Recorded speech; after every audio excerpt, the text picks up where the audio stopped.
Tarde, professor. Um jogo importante contra a Chapecoense, mas o foco nesse momento é o Cruzeiro acabou demitindo o técnico, o Pepa, e um dos nomes cogitados seria o seu nome, do Thiago Carpini. Chegou alguma coisa que chegou do Cruzeiro para o Thiago Carpini? Cara, um jogo muito importante, né? Um jogo muito muito dificílimo. A gente está chegando no momento onde a competição está se afunilando. E eu até pediria para vocês, em relação a futuro, a possibilidades, que eu me manifesto depois do jogo. Depois do jogo eu falo sobre isso. Vamos falar sobre a Chapecoense. Meu representante está aqui em Caxias, meu advogado também, Dr. João, e eles estão tratando alguns assuntos aí com a diretoria. Então, em relação a esse assunto futuro, a gente fala depois. Bom, de qualquer maneira, né, Thiago, falando do jogo, tudo isso que está acontecendo afetou de alguma forma a questão de foco, de preparação, porque o torcedor não fala de outra coisa, né? E a gente está aqui representando esse torcedor que está ansioso para saber se tu permanece no Juventude.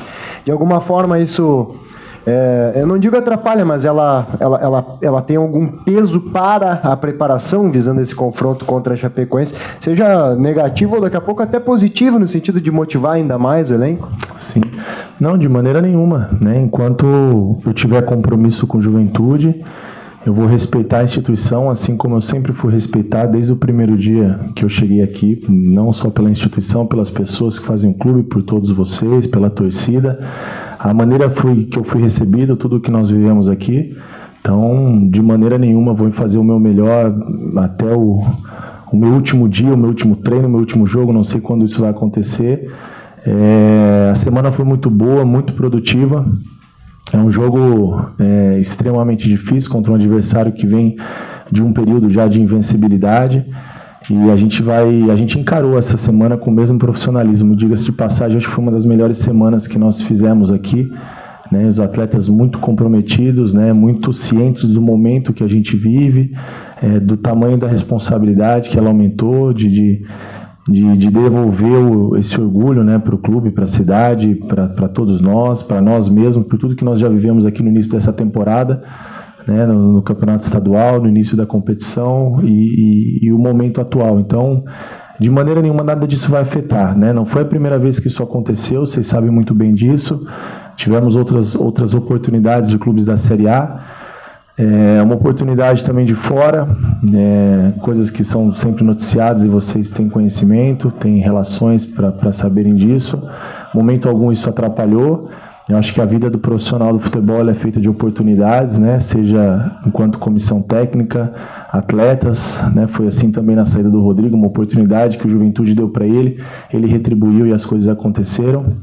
Então, da mesma maneira que nós chegamos aqui no meu primeiro jogo contra a Chapecoense, é da mesma maneira que a gente vai fazer, ou ainda com mais responsabilidade, tamanho carinho e respeito que eu tenho por esse clube. Pediu para falar sobre o futuro após o jogo, então vou te perguntar sobre o presente. Há conversas para renovar com o Juventude? Não, sobre esse assunto, assim, vamos falar depois. Eu não quero tirar o foco do que precisa ser foco. O nosso foco é o acesso, o nosso foco é a permanência no G4, nosso foco é a Chapecoense. Até me desculpa se eu não gosto de não responder, sabe? Porque acho que em todos os momentos que nós tivemos aqui, acho que não teve uma pergunta que eu deixei de responder, não é meu perfil, nada disso. É só porque eu acho que agora não é o momento da gente falar sobre isso. Depois do jogo a gente vai falar sobre o futuro, sobre tudo isso que está acontecendo. Hoje, amanhã e até o apito final da partida, com o nosso melhor jogo, com a nossa melhor performance, vamos falar da rodada importante que é para o Juventude. O Juventude liberou o Fábio Gomes, que era talvez a única opção que o Juventude tinha de centroavante no elenco, dá para se dizer assim. Os outros jogadores são um pouco mais móveis. Esse cenário que o Juventude tem com a saída do Rodrigo, com a saída do Fábio, faz com que tu tenha que mudar um pouco o mecanismo de jogo para um time que seja com jogadores até com uma referência mais móvel, como é o Eric, o Talhari também. Isso passa por uma mudança também no mecanismo da equipe no ataque? Sem dúvida, foram algumas adaptações, né, que a gente vem fazendo no decorrer da competição, à medida que as dificuldades elas vêm surgindo, a gente vem procurando como sempre, solucionar os problemas, criar alternativas, muito pelo respaldo dos atletas, pelo aquilo que eles têm feito. Já foi isso no último jogo, né? Nós jogamos com jogadores, desde o jogo do Guarani, inclusive, com jogadores de um pouco mais de mobilidade, procurando olhar para dentro do elenco e ver aquilo que a gente tem de melhor no momento, né? E criar soluções para os problemas que eles vêm surgindo, né? Poucas às vezes nós conseguimos repetir uma escalação, e diversas vezes criamos ali uma maneira diferente de jogar dentro dos mesmos comportamentos, mas com alternativas e distribuições táticas de maneiras diferentes. Eu acho que isso é um aprendizado para a minha vida, para a minha carreira, é um desafio para mim, né?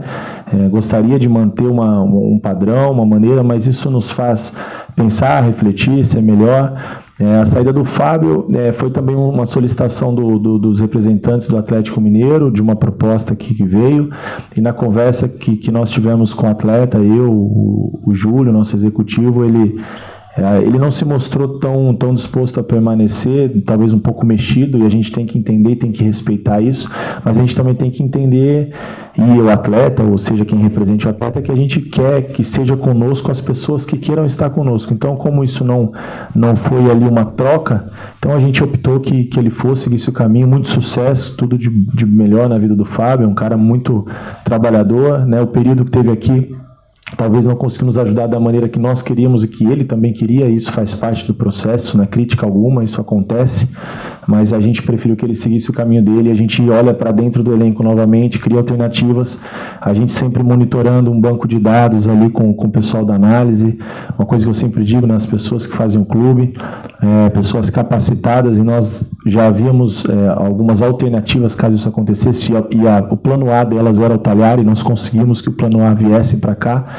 É um jogador que eu já tentei trabalhar com eles em outra oportunidade, né, no Guarani, no Santo André. Em 2 momentos eu já pedi a contratação dele, naquele momento não aconteceu, naqueles momentos, e agora deu certo. E é um cara, dentro do que você falou, muito parecido com o Eric, né, de mobilidade, bola final, um cara que está jogado, está pronto para o momento que a gente vive. A gente precisa de cara com esse perfil. É um cara que também sabe fazer gol, tem uma capacidade técnica também muito interessante dentro daquilo que eu gosto, que eu acredito que a gente tem desenhado para o Juventude nessa caminhada. Então a gente conseguiu rapidamente movimentar o mercado e criar mais uma alternativa, né, como a gente vem criando já algumas rodadas, mas que a gente possa chegar forte para essa reta final aí.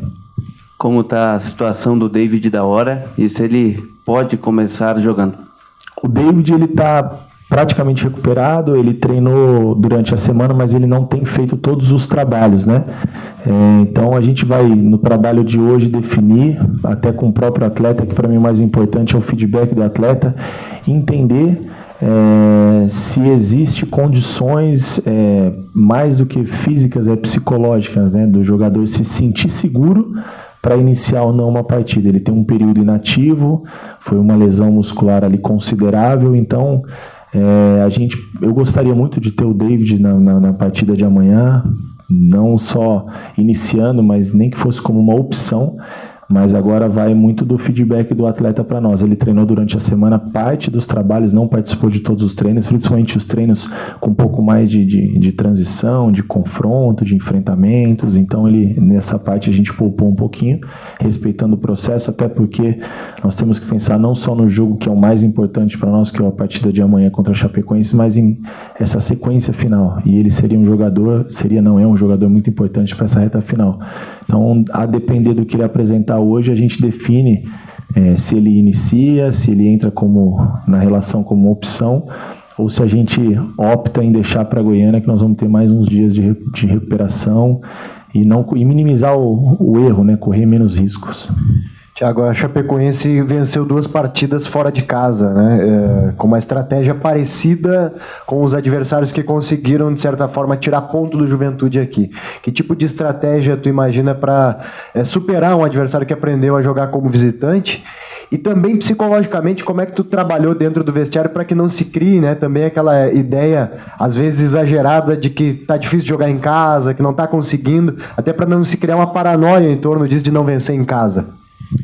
Sim, eu acho até que o aspecto emocional dentro do nosso ambiente, no momento algum a gente tem se pressionado em relação a isso. Se eu não me engano, vocês até podem me ajudar. A gente conseguindo um bom jogo amanhã, uma boa performance, buscando uma vitória dentro de casa, a gente iguala o número de pontuação que nós fizemos dentro e fora de casa, tá certo? Nós vamos fazer com a vitória de amanhã, caso aconteça a vitória de amanhã, são 23 pontos conquistados fora de casa e 23 pontos conquistados na nossa casa. Então a campanha ela é sólida, ela é consistente, ela tem 50% de aproveitamento como mandante, como visitante, então não tem motivo para isso, a campanha ela é sim muito boa. E uma coisa que o nosso discurso que é interno, os atletas têm a consciência disso. Essas dificuldades que a gente tem enfrentado dentro de casa, é o respeito que eles têm conquistado, né? O adversário vem respeitando o Juventude, com certeza organizando uma semana, traçando uma estratégia para nos enfrentar, não é de qualquer maneira, assim como nós também traçamos estratégia para cada jogo, para cada adversário, né? Com muitos detalhes a serem trabalhados durante a semana. E o que nós precisamos, sonhando com acesso, é uma pontuação para o acesso, seja ela dentro ou fora de casa. Então, para nós indifere. Claro que nós gostaríamos de trazer mais alegria ainda para o nosso torcedor, a atmosfera do Alfredo Jaconi, a atmosfera de Caxias, do torcedor jaconeiro, da nossa casa, do nosso ambiente, e a gente tem feito o melhor para que isso aconteça, em algum momento vai acontecer. O mais importante é a pontuação final para o nosso objetivo final, independente se for dentro ou fora de casa. Quais semelhanças e diferenças tu observas nas características da Chapecoense na comparação com os adversários recentes que o Juventude teve aqui no Jaconi? Olha, é um adversário que marca tão bem quanto Vila Nova e Novo Horizontino, e eu acho com capacidades individuais de definirem a partida acima dos outros adversários. Eu vejo jogadores como o próprio Kaique, que veio do Sport, que definiu o jogo em Ribeirão para eles. Alisson Farias, um jogador interessante, de drible com capacidade de finalização, coisa que a gente hoje procura muito nos jogadores de lado, né? Capacidade de finalização não só de drible, de criar situações. Bruno Nazário, enfim, são peças aí com capacidade individuais também bem interessantes. Então, torna-se um time competitivo por si só, né, bem treinado, com essa mudança de um novo comando, o trabalho do Claudinei, que já vinha sendo bom no Vila Nova, também agora repetindo um bom trabalho na Chapecoense, dentro disso, com características e capacidades individuais bem interessantes, que eu acho que eleva um pouco mais o nível técnico, comparando com equipes como o Vila Nova, por exemplo. Então, a atenção ela precisa ser maior, alguns cuidados eles precisam ser redobrados, e algumas estratégias, alguns planos de jogo que nós temos para a partida de amanhã e que nós trabalhamos durante a semana e que eu acredito muito que possa dar certo.